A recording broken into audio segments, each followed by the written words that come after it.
Para onde se dirige a economia mundial? O custo de vida vai continuar a subir? Iremos assistir a uma nova recessão? Ou, pior ainda, um colapso econômico total? Estas questões não são teóricas. Quer tenha o seu próprio negócio, trabalhe para uma entidade patronal ou receba uma pensão, o seu dinheiro é importante. Estas questões afetam a sua vida. Muitas das notícias financeiras que aparecem nos cabeçalhos dos jornais não são boas. Ouvimos falar de tarifas e guerras comerciais, receios de uma recessão, aumento da inflação e vemos a escalada dos preços em primeira mão nas nossas contas de supermercado. Vemos notícias alarmantes sobre a dívida nacional dos Estados Unidos que ascende agora a mais de 36 bilhões de dólares. Trata-se de uma montanha colossal de dívida que é difícil de compreender, mas a dívida não é apenas um problema americano. Vários outros países do mundo ocidental também têm uma dívida extremamente elevada, expressa no seu rácio de dívida. O montante da dívida em relação ao PIB ou Produto Interno Bruto. O sítio web da World Population Review indica que a dívida nacional americana corresponde a 122% do PIB. Isso significa que a dívida acumulada pelo governo dos Estados Unidos é significativamente superior ao valor do que toda a nação produz num ano. Isso deveria ser profundamente preocupante para todos nós. E outras nações não ficam muito atrás. O rácio da dívida da França situa-se em 111% e o rácio da dívida do Canadá é semelhante, com 108%. O Reino Unido não fica muito atrás, com 97,6%. São muitos os países que têm uma dívida considerável e bastam algumas catástrofes inesperadas, as policrises, como agora começam a ser chamadas, para que os preços subam em flecha e os empregos desapareçam. O que é que o futuro reserva aos nossos países ocidentais? A notícia preocupante é que se avizinham tempos difíceis, mas tu e eu podemos estar preparados. Se estão preocupados com o bem-estar financeiro dos vossos filhos ou netos, não vai querer perder o programa de hoje do Mundo de Amanhã. Não temos de enfrentar o futuro sem estarmos preparados. Podemos estar prevenidos e avisados. É possível sobreviver ao crash que se aproxima. Como? Warren Buffett é o bilionário diretor executivo da empresa de investimentos americana Berkshire Hathaway. Obviamente tem sido extremamente bem-sucedido na sua vida de investidor. Quando os mercados de ações caíram em resposta às tarifas anunciadas pelo presidente dos EUA, Donald Trump, em 2 de abril de 2025, vários observadores do mercado registraram o conselho clássico de Buffett. Ou seja, quando as coisas correm mal, concentre-se no longo prazo, manter a cabeça fria, não entrar em pânico, esteja envolvido no longo prazo, seja paciente e mantenha os olhos no objetivo a longo prazo. É um bom conselho. É fácil entrar em pânico quando a economia começa a abrandar. E é tentador preocuparmos-nos com o futuro, especialmente quando se trata de dinheiro. Mas Deus não quer que tenhamos medo do futuro. Jesus foi coerente com essa mensagem aos seus discípulos. Mateus 11, 28. Registra-o a dizer: Vinde a mim, todos os que estáis cansados e oprimidos, e eu vos aliviarei.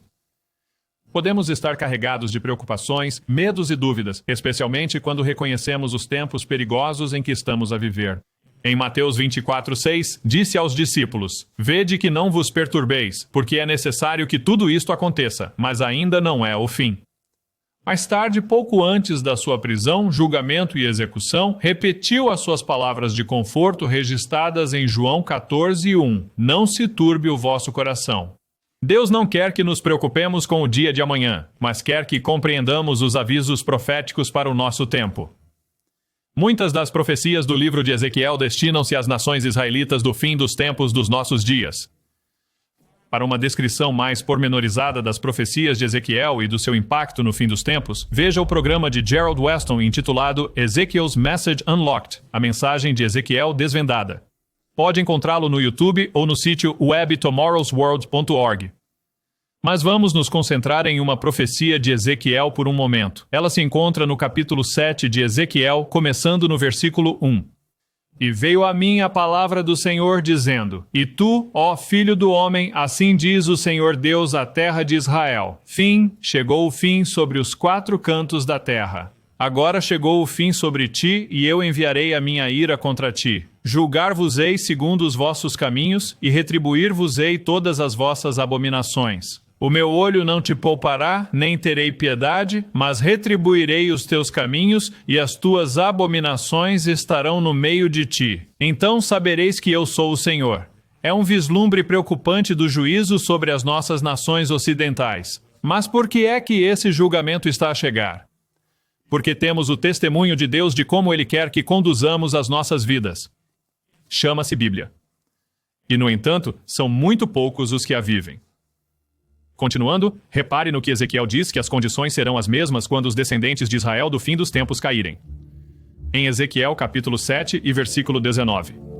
Atirarão a sua prata para as ruas, e o seu ouro será como lixo. A sua prata e o seu ouro não os poderão livrar no dia da ira do Senhor. Não fartarão as suas almas, nem encherão os seus estômagos, porque isso se lhes tornou em tropeço de iniquidade. Isto descreve um colapso econômico total. Quando não há comida, todo o ouro e prata do mundo não servirão para nada, e essas condições se espalharão por todo o globo. Durante o dia do Senhor, quando as trombetas da revelação soarem, as pessoas não estarão mais preocupadas se compraram ouro ou ações ou se investiram em imóveis. Elas só vão querer estar seguras e ter o suficiente para comer. Quando Cristo voltar com poder e glória, queremos estar preparados. E estar preparado para esse dia não se faz com um grande salário ou escolhendo o plano de pensões certo. Falando desses dias, Jesus disse em Lucas capítulo 21 e versículo 25: E haverá sinais no sol, na lua, nas estrelas e na terra. Angústia das nações com perplexidade, o mar e as ondas a rugir. O coração dos homens desfalecerá de terror e de expectativa das coisas que sobrevirão à terra, porque os poderes do céu serão abalados. Então verão vir o Filho do Homem numa nuvem, com poder e grande glória. Quando estas coisas começarem a acontecer, olhai para cima e levantai as vossas cabeças, porque a vossa redenção está próxima. Então, como é que podemos encarar os próximos dias de julgamento com fé e não com medo? Identificando estratégias bíblicas sólidas para sobreviver às tempestades econômicas que se aproximam. Número 1. Compre as coisas certas. Vivemos numa sociedade de consumo, especialmente em nossas afluentes nações ocidentais. Estamos habituados a gastar dinheiro. A nossa economia é construída à volta disso. Por vezes, gastamos dinheiro em coisas de que realmente não precisamos. É essa a maravilha da publicidade moderna. Os profissionais de marketing esforçam-se por criar uma suposta necessidade de um produto que estão a vender. Quer se trate de pizza, tênis ou um carro novo. São mestres em convencer-nos de que precisamos de coisas que na realidade não precisamos. E se não tivermos cuidado, podemos entrar num ciclo interminável em que a principal atividade da nossa vida é consumir coisas. Deus falou através do profeta Isaías, séculos atrás, sobre a necessidade de comprar o que é realmente importante na vida. Reparem no capítulo 55 e no versículo 1 de Isaías. Viva! Todo aquele que tem sede, venha às águas. E tu que não tens dinheiro, vem, compra e come. Sim, vinde, comprai vinho e leite sem dinheiro e sem preço. Porque gastais o dinheiro naquilo que não é pão e o vosso salário naquilo que não satisfaz? Escutai-me bem e comei o que é bom, e deixai que a vossa alma se deleite na abundância. Deus está a dizer que estás a gastar o teu dinheiro, o teu tempo e a tua energia em coisas que não duram. E isto aplica-se a nós hoje mais do que nunca. Temos distrações e desperdícios de tempo como nenhuma geração antes de nós. Os nossos telemóveis são viciantes, as redes sociais são viciantes, mesmo as atividades inofensivas. Ver repetições de programas de televisão antigos, ver desporto, fazer puzzles ou jogos, ou ler sobre celebridades podem ser viciantes. Mas, no fim de contas, o que é que as nossas atividades realizam nas nossas vidas? Por outras palavras, em que é que gastamos o nosso dinheiro e o nosso tempo? Porque o nosso tempo é a nossa vida. Jesus falou da importância de refletirmos sobre o que consumimos. Temos de nos concentrar não só nas atividades físicas, mas também, e sobretudo, nos valores espirituais. Repare no que ele disse em João, capítulo 6, versículo 27. Não vos preocupeis com a comida que perece, mas com a comida que permanece para a vida eterna, que o Filho do Homem vos dará, porque Deus, o Pai, pôs nele o seu selo. Continua no versículo 56. Aquele que come a minha carne e bebe o meu sangue permanece em mim e eu nele. Assim como o Pai que vive me enviou, e eu vivo por causa do Pai, assim também aquele que de mim se alimenta viverá por causa de mim. Devemos beber e alimentar-nos das palavras de Cristo. Temos de estudar a sua palavra todos os dias. Assim, começamos a pensar como Ele, a agir como Ele, a seguir os seus passos, a compreender os seus caminhos e a obedecer-lhe. No versículo 63, ele resume tudo. É o Espírito que dá a vida. A carne para nada aproveita. As palavras que eu vos digo são Espírito e são vida. Ao pensarmos em investir no futuro, vamos certificar-nos de que estamos a gastar o nosso dinheiro, o nosso tempo, a nossa energia, o nosso foco em algo que vai realmente durar. E isso nos leva à nossa próxima estratégia para investir nestes tempos finais. Número 2. Acumular tesouros no céu. Jesus ensinou os seus discípulos a não se concentrarem apenas no físico, mas mais importante, a investirem nas suas vidas espirituais. Reparem no que ele disse em Mateus, capítulo 6, versículo 19. Não ajunteis para vós tesouros na terra, onde a traça e a ferrugem destroem, e onde os ladrões arrombam e furtam. Mas ajuntai para vós tesouros no céu, onde nem a traça nem a ferrugem destroem, e onde os ladrões não arrombam nem furtam. Porque onde estiver o vosso tesouro, aí estará também o vosso coração. Deus quer que nos lembremos de que os carros enferrujam, as casas podem arder ou ser assaltadas e o dinheiro investido pode desaparecer num instante. Conheço algumas pessoas que perderam dezenas de milhares de dólares no colapso financeiro de 2008. As empresas patrocinaram 401 Ks que perderam grande parte do seu valor de um dia para o outro. De que é que podemos depender? E como devemos encarar o futuro? Observe o que Cristo disse no versículo 25. Por isso vos digo, não andeis ansiosos pela vossa vida, pelo que haveis de comer ou pelo que haveis de beber, nem pelo vosso corpo, pelo que haveis de vestir. Não é a vida mais do que o alimento e o corpo mais do que o vestuário? Olhai para as aves do céu, que não semeiam, nem colhem, nem ajuntam em celeiros, mas o vosso Pai Celestial as alimenta. Não tendes vós mais valor do que elas? Qual de vós, preocupando-se, pode acrescentar um côvado à sua estatura? Se reconhecermos que Deus nos criou, nos formou e nos deu a vida, temos de nos lembrar que Ele pode cuidar de nós. Ele alimenta os pássaros, forma as flores das árvores e produz os frutos dos campos. É esse o foco que precisamos de ter, especialmente quando entramos em tempos incertos. Versículo 31. Não vos inquieteis, pois, dizendo, que havemos de comer? Ou que havemos de beber? Ou que havemos de vestir? Porque os gentios procuram tudo isso. Pois o vosso Pai Celestial sabe que necessitais de todas estas coisas. Mas buscai primeiro o reino de Deus e a sua justiça, e todas estas coisas vos serão acrescentadas. Cristo vai trazer esse reino quando regressar. Devemos procurar estar nesse reino como a prioridade número 1 da nossa vida. E com isso, devemos procurar a sua justiça. Aprendemos a sua justiça mergulhando na sua palavra todos os dias. Não se trata apenas de um sentimento sentimental, mas de uma necessidade da vida, tanto quanto o ar que respiramos. Não precisamos de nos preocupar com os tempos difíceis que se aproximam se investirmos nas coisas certas, no seu reino, no seu caráter, na nossa vida. Outra estratégia para enfrentar as crises econômicas no fim dos tempos é a número 3, aguardar a herança certa. Alguns de nós podem ter uma herança a ser deixada para nós. Se tiveres, considera isso uma bênção. Mas se não tiveres um tio rico na tua família, não desesperes. Na verdade, tens um Pai no céu que não é apenas um tio rico, mas que é dono de tudo. E quando digo tudo, quero dizer literalmente tudo. Observe o que o profeta Ageu disse em Ageu capítulo 2 e versículo 8. Minha é a prata e meu é o ouro, diz o Senhor dos Exércitos. Agora pare e pense por um momento. Se estivermos com pouco ou muito pouco dinheiro, lembremo-nos dos recursos que o nosso Pai no céu tem. Eles são ilimitados. Ele é dono de tudo em toda a galáxia, em todo o universo. Ele criou o universo. Poderá Ele prover-nos? Será que Ele conhece as nossas necessidades? Como Paulo escreveu em Filipenses capítulo 4, no versículo 19, o meu Deus suprirá todas as vossas necessidades, segundo as suas riquezas em glória, por Cristo Jesus. E Ele é rico. Isso não é uma metáfora. Ele é literalmente dono de tudo. Não nos podemos esquecer disso. E mais, Ele quer dar-nos tudo como herança. David escreveu no Salmo 16 e no versículo 5: Senhor, Tu és a parte da minha herança e o meu cálice. Tu conservas a minha sorte. As linhas caíram para mim em lugares agradáveis. Sim, eu tenho uma boa herança. Davi disse: Deus, Tu és a minha porção. Tu és a minha herança. Vou conhecer-te e viver contigo por toda a eternidade. Essa é a minha herança.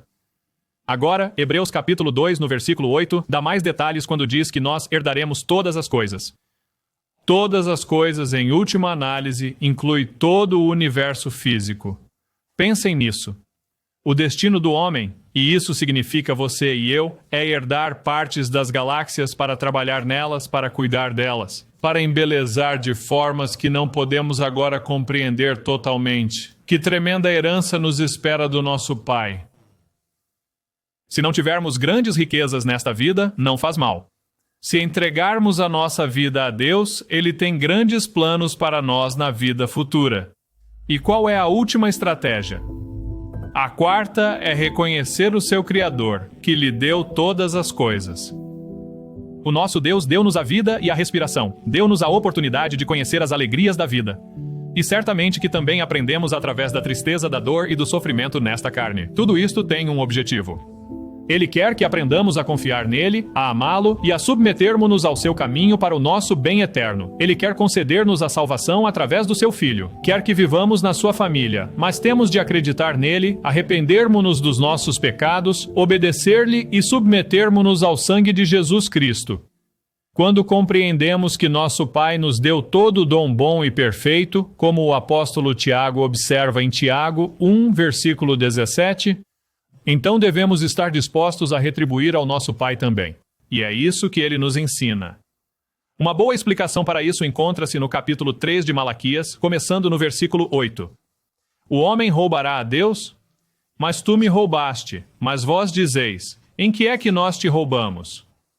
Quem é que alguma vez teria a audácia de roubar Deus? E, no entanto, é exatamente isso que ele diz que acontece. Ele explica mais adiante no versículo, novamente no versículo 8. Vocês dizem: de que forma é que te roubamos? Nos dízimos e nas ofertas. A palavra dízimo é apenas uma palavra antiga que significa deceno.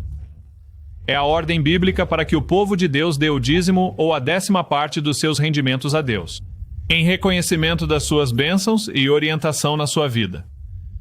Não dar o dízimo a Deus, diz ele, é de facto roubá-lo. Continuando, repare no que ele diz como resultado do facto de o seu povo não dar o dízimo. Voltamos ao versículo 9. Sois amaldiçoados com maldição, porque me roubastes, sim, toda esta nação. Trazei todos os dízimos à casa do tesouro, para que haja mantimento na minha casa, e ponde-me à prova nisto, diz o Senhor dos Exércitos, se eu não vos abrir as janelas do céu, e não derramar sobre vós uma bênção tal, que não haja lugar suficiente para a receber. E repreenderei o devorador por vossa causa, de modo que ele não destruirá o fruto da vossa terra, nem a videira deixará de dar fruto para vós no campo, diz o Senhor dos Exércitos, e todas as nações vos chamarão bem-aventurados, porque sereis uma terra deleitosa, diz o Senhor dos Exércitos. Que isto fique bem claro. Há consequências individuais e consequências nacionais para quem não paga o dízimo, e que melhor maneira de nos prepararmos para os tempos difíceis que se avizinham do que mostrar a Deus a nossa lealdade e fidelidade, pagando-lhe o dízimo agora. Ele promete prover para aqueles que o colocam em primeiro lugar. No nosso mundo ocidental, quantos de nós pagam fielmente o dízimo ao Deus do céu que nos dá a chuva a seu tempo e o sol para dar calor e fazer crescer as colheitas? Estamos a reconhecer o Deus do céu que nos dá cada batida do nosso coração? Dar um pouco de volta ao Deus que nos deu todas as coisas e planeia dar-nos ainda mais como herança é realmente apenas um pequeno sacrifício. Continuando no versículo 16. E os que temiam ao Senhor falavam uns aos outros, e o Senhor os escutava e ouvia. E um livro de memória foi escrito diante dele para aqueles que temem o Senhor e que meditam no seu nome.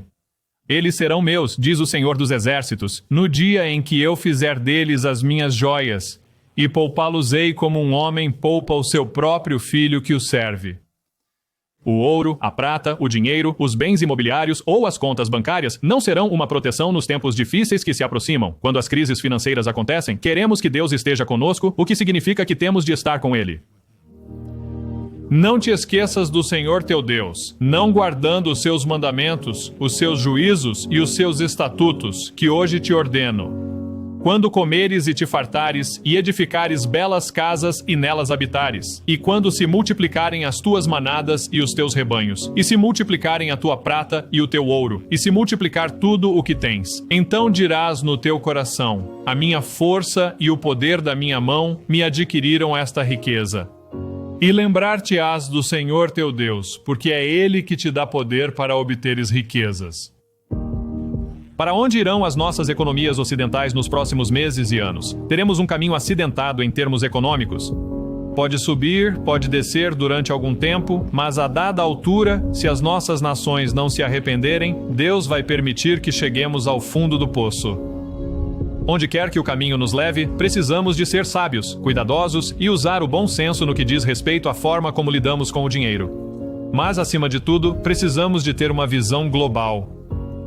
E o quadro geral é que há um Deus no céu que nos criou e que nos fornece tudo o que precisamos se olharmos para Ele de todo o coração.